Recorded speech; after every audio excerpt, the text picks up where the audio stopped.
I'm here in Squamish, British Columbia on the set of the Marine 4 Moving Target, which is the latest action film from WWE Studios. I had a chance to talk to the cast, including Mike The Miz Mizanin, Melissa Roxburgh, and Summer Rae. Here's what they had to say. Miz, good to see you, man. It's always a pleasure. So let me begin by asking you, you're the first WWE superstar to return to play the Marine for a second time. How's that feel? Huge honor. Just because the Marine franchise has been so successful. I mean, it started with John Cena, went to Ted DiBiase, and then I had the privilege and honor to basically do the Marine 3 home front. And I guess it did well enough to where they wanted to have a reoccurring role, and it's the first time they've ever done it. So it really is an honor, and I just hope I do every Marine proud because obviously I am not a Marine, but I try to play one on a movie, and hopefully I can do the best I possibly can to make them proud. Well, how has Jake Carter changed since the Marine 3, now going into the Marine 4 Moving Target? Well, he's changed because in the Marine 3 he was in the Marines. He just got back off of leave. He was with his sisters in his hometown. Now he's found a job in the top private security firm, and so this is his first day. And how does Jake Carter react to a first day on a job in private security? And all hell breaks loose. So it'll be interesting to see him use his Marine skills, but also trying to protect the package. So Melissa, tell me a little bit about the role that you play in this film, The Marine 4. So I play Olivia Tanis, and she is a IT nerd, and she used to work for a company called Genesis Defense, and through her research found out some secrets that she wasn't supposed to know. And so she's kind of decided to expose that, but through that she's got all these bad guys after her now. And Jake Carter has been hired to protect her, but it's his first day on the job, and so he's a bit new to it, and things go wrong, and yeah, so there's a lot of action scenes in terms of us running away. Well, what's the dynamic between your character and Jake Carter? Is she reluctant for his help? Is she like, please come save me? What's kind of the dynamic there? Well, she's a tough girl. She's been raised in a privileged family, and she never felt like she fit in. And so she's kind of put up this barrier against her in the world.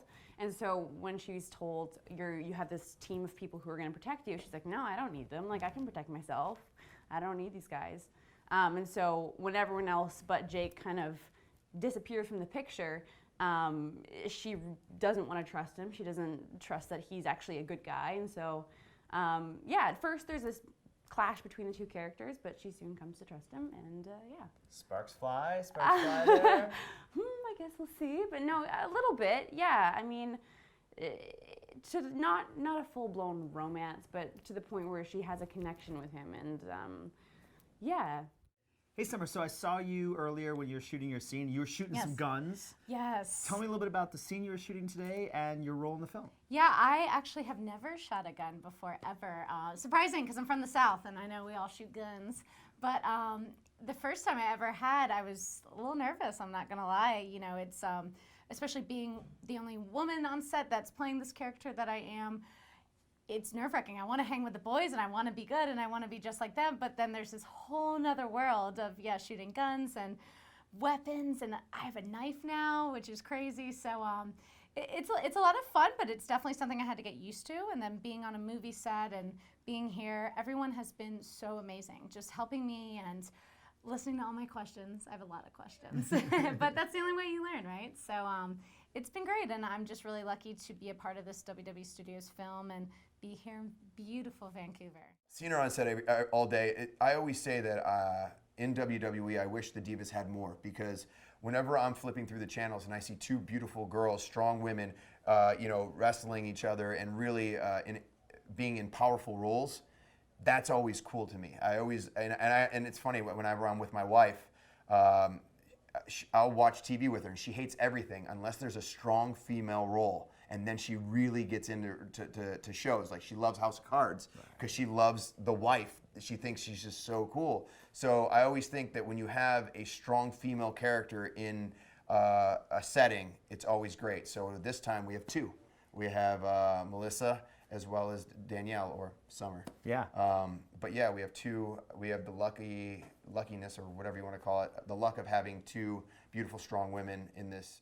So you're the first WWE diva to be in a WWE Studios film.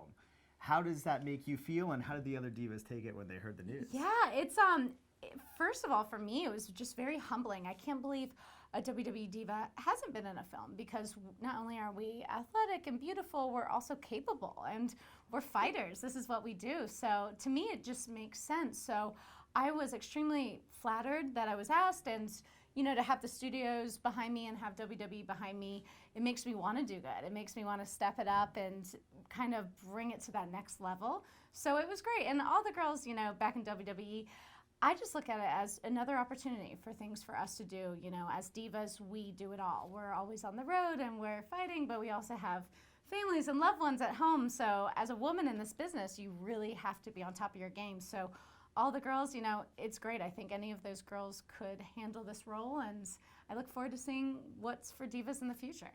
Your first film, The Marine 3, had an element of Die Hard to it. Is there an element of that in this as well? Just different scenery? You know, I always watch movies to not necessarily base my character, but I guess you could say base a character. For The Marine 3, I watched The Good, the Bad, the Ugly with Clint Eastwood, Cool Hand Luke with Paul Newman, and Die Hard with Bruce Willis. Right. And then when you read the script and you watch the flow of The Marine 3, it's very Die Hard-esque. It's very slow in the beginning. You get to digest all the characters, see what Jake's all about. You get to really invest in everyone, whether it's his sisters, whether it's Jonas Pope, and then you finally go into all the action and the drama and the real grittiness, and that's kind of like the Die Hard way. Right. This one is a little different, because this one is right from the beginning. You know Jake already. You've seen him on Marine 3. Now we know him already, and he just gets into action, and it doesn't stop. It doesn't let up. I've never seen Die Hard. No! I know. All right, we have to cut the interview. We're done. You We can edit that out, right? We can edit that out. You have to see Die Hard. I It's will like now. the greatest I action will movie of all now. I will time. now. And it's a great Christmas film. Is it? Yeah, because it takes place at Christmas. Okay. The first one. It's not Christmas Shoot, Day. I'm just So making that's my myself favorite look Christmas awful movie. here. Okay, I'll watch it. I Yeah, will watch definitely. it. Promise? Yeah, I promise. All right, cool. You're Good on. talking to Good you. talking to you Thank you too. so much. Thank you. Can't wait to see it. Can't gonna wait to be see great. what you guys do with It's her. gonna be awesome. Always great talking to you, man. Thank Thank you. you You so too, much, man. brother. Thank Thanks. you. Awesome. Thanks for talking to me. High five. Thank you. Yes. All right. Nice. Thank you. Thank you.